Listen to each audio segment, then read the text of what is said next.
지난 시간에 이어서 22장 끝부분하고 23장을 할 거야. 주로 이제 23장에 있는 내용이야.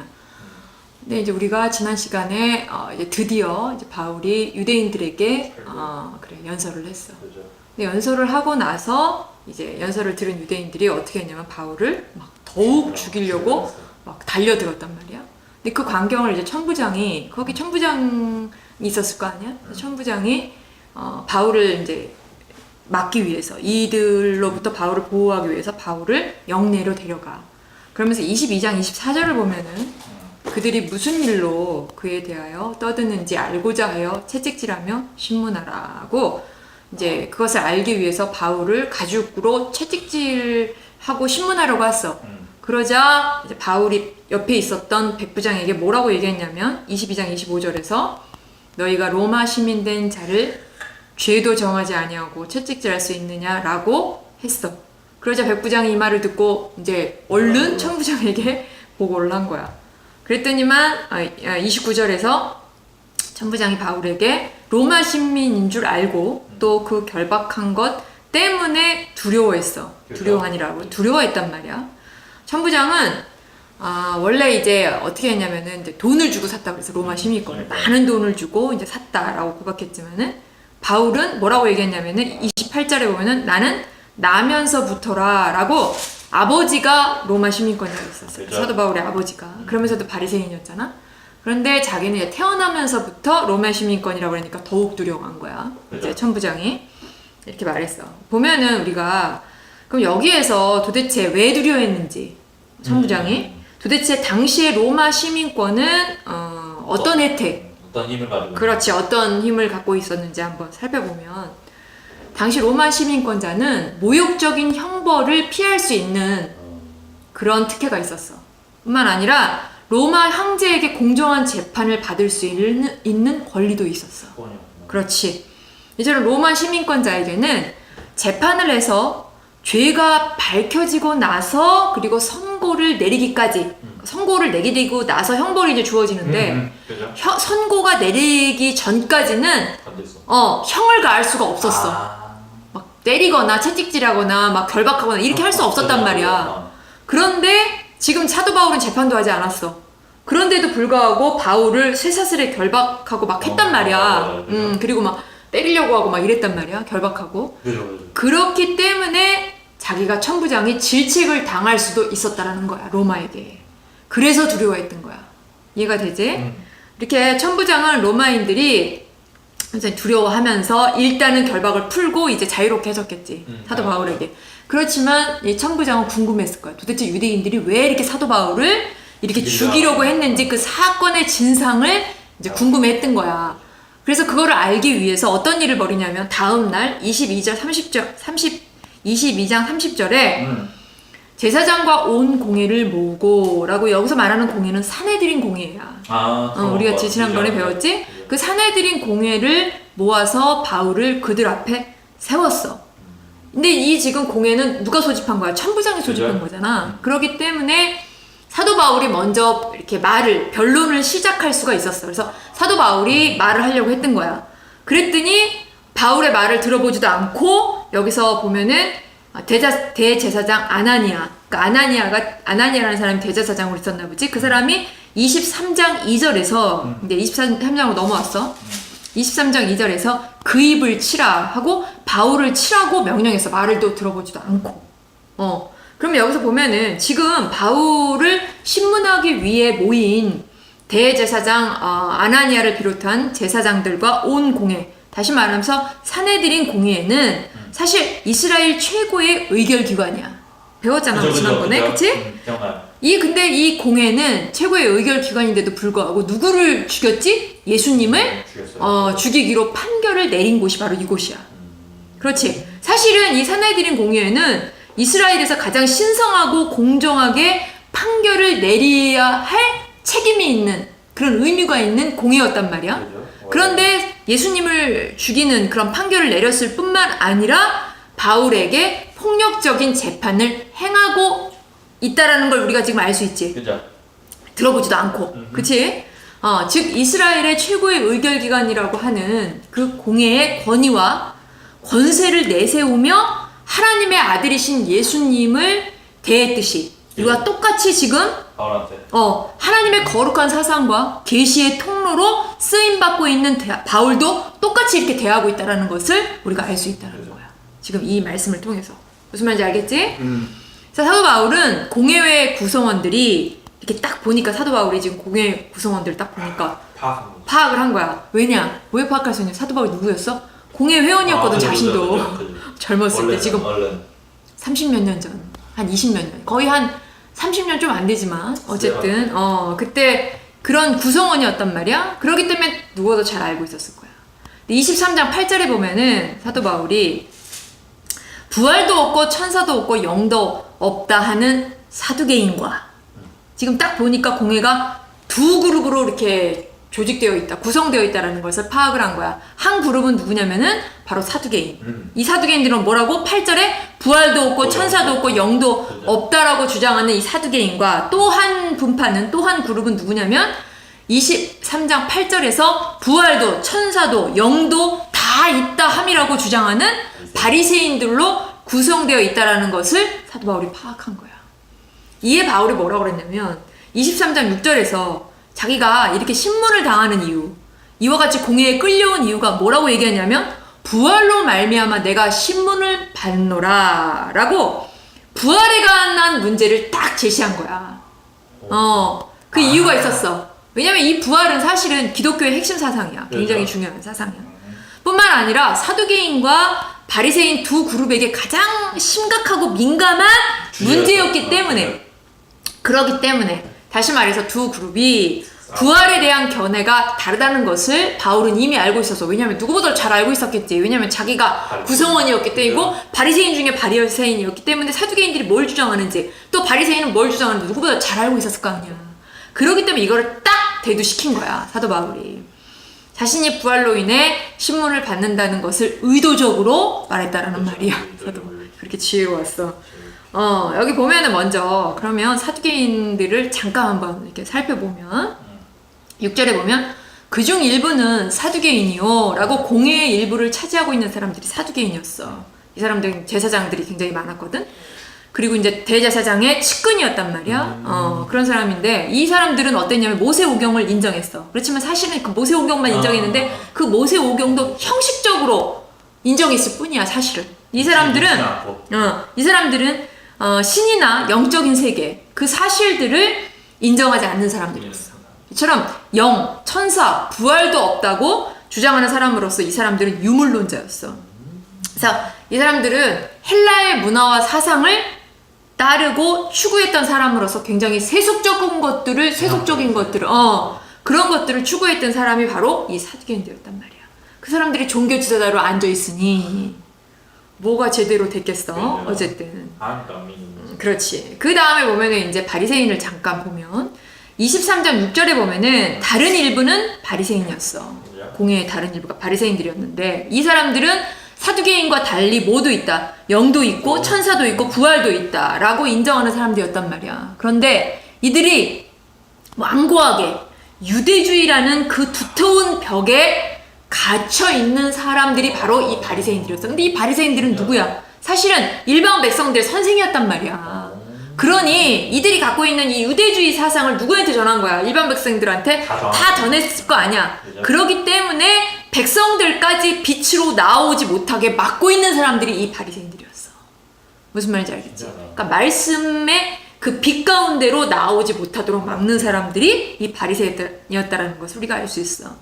이 바리새인들은 부활에 대해 사두개인들과 서로 맹렬하게 지금 이제 사도 바울이 부활을 딱 거론했단 말이야, 의도적으로. 그랬더니만 이 사람들이 막 바리새인들이 뭐라면 이 사람 죄 없다 막 이렇게 나오는데 사두개인들은 아니다라고 하면서 사실은 지금 사도 바울은 제껴놓고 서로가 지금 변론하고 있는 거, 맹렬하게.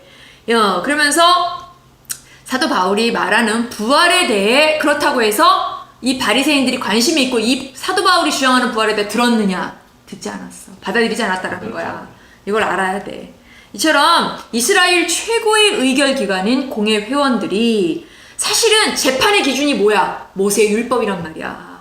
그 모세의 율법에 대해 정리도 되어 있지 않은 상태였다라는 걸 이들이 보면서 알 수 있지. 그래? 공회가 지금 부활 갖고 막 이렇게 막 싸우고 맹렬히 막 서로가 막 이렇게 주장하고 있고 변론하고 있는 걸 보면은 이런 것들이 아직도 정리되어 있지 않다라는 것을 우리가 알 수 있다라는 거야. 이처럼 대립하고 있는 상태였고 의견이 일치하지 않는 상태였다라는 것, 공회의 상태가 이와 같았다라는 것을 우리가 알 수 있는데 이들은 오히려 부활이 뭔지를 명확하게 진리를 잘 알고 있는 사도 바울을 정죄하고 있었다라는 거야.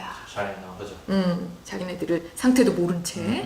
여기서 23장 10절에 보면은 큰 분쟁이 생기니 라고 어쨌든 사도 바울로 인해서 큰 분쟁이 생겼는데 이렇게 바리새인과 사두개인 간에 큰 마찰이 생기는 그 광경을 누가 본 거야? 천부장이 본 거야. 그러면서 결국 천부장이 뭐라고 판단했냐면 이거는 자기네들끼리 싸움이구만 이라고 생각을 했던 거야. 결국 사도 바울이 어떤 큰 죄가 있어서가 아니라 결국 종교적인 문제, 자기네들의 종교적인 문제 때문에 일어난 소란이었다라는 것을 이 천부장이 딱 깨달은 거야. 그래서 결국 바울이 공회의 재판을 받을 만한 일을 하지 않았다라는 것을 천부장이 판단했어. 그리고 이들이 계속 바울을 해하려고 했기 때문에. 그죠? 그리고 뿐만 아니라 바울이 로마 시민권자였어. 그죠? 근데 이것을 그냥 이렇게 내버려 두면 할 수 없지. 지금 나중에 자기가 누구한테 추궁을 받아 로마로부터 추궁을 받을 수 있기 때문에 천부장이 무엇을 계획했냐면 23장 10절에서 무리 가운데에서 빼앗아 가지고 영내로 들어가라고 그곳에서 일단은 영내로 사도 바울을 빼서 이렇게 데리고 왔어. 그런데 다음날 23장 12절에서 보면은 이 천부장이 소식을 들어. 어떤 소식을 듣냐면 유대인들이 당을 지어 맹세하되 바울을 죽이기 전까지는 먹지도 아니하고 마시지도 아니하겠다라고 그 유대인들 중에 한 40여 명이 이와 같이 맹세했어.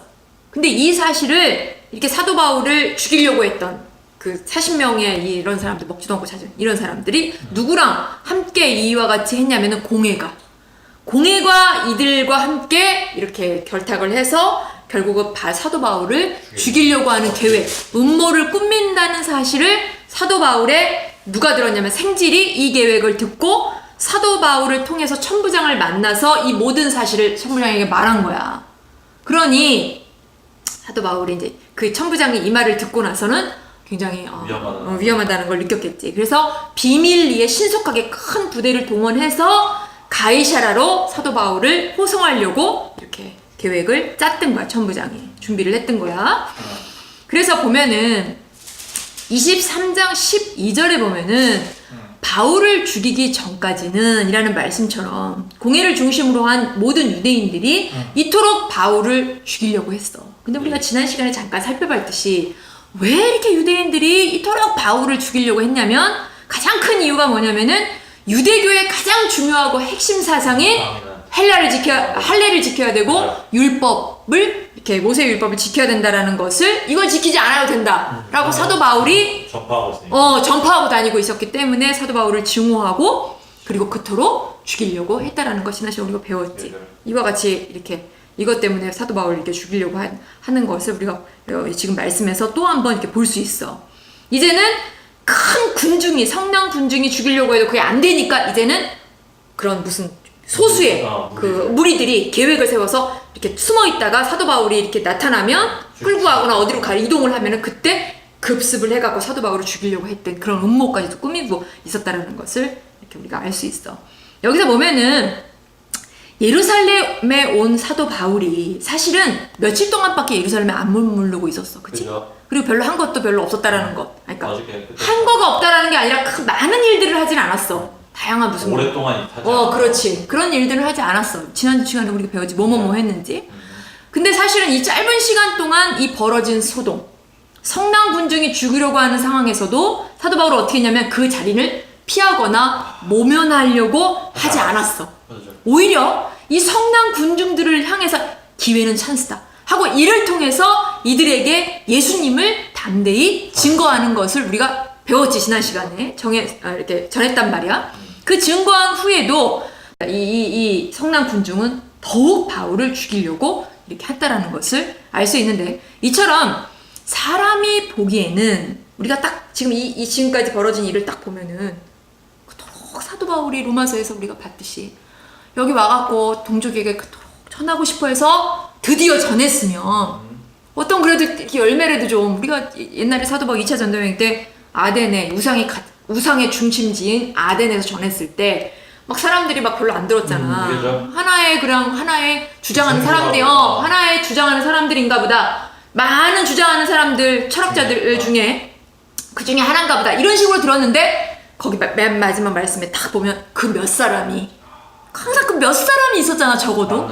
근데 여기에는 그 몇 사람이 있다라는 말씀도 없단 말이야. 이걸 딱 보면 무슨 생각이 드냐면 아무 열매도 없는 것 같아.